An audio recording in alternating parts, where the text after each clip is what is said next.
Hello everyone! In today's video, I will show you how to change the screen size in OBS.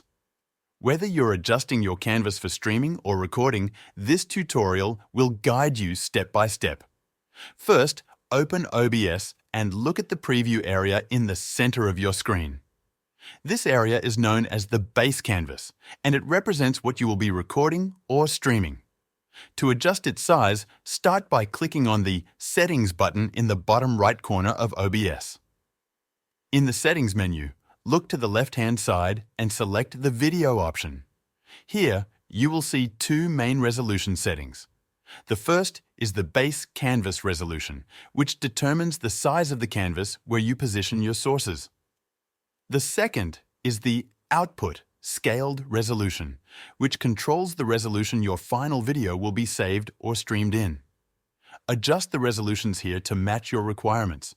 For example, you might set both to 1920 x 1080 for Full HD.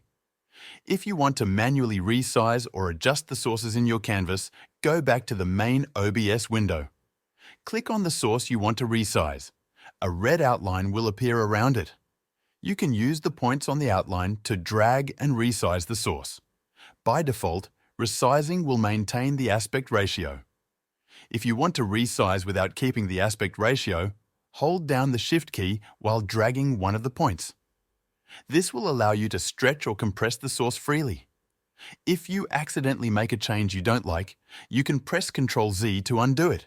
If you need to crop the source instead of resizing it, hold down the Alt key while dragging one of the points. This will let you trim the edges of the source. Cropping is useful if you want to remove parts of a source without affecting the entire canvas. Once you've resized or cropped your sources to your liking, you can add additional sources if needed or start recording or streaming.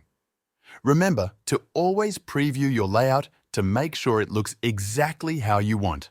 That's it. That's how you can solve the problem of changing the screen size in OBS. Thank you for watching, and I'll see you in the next video.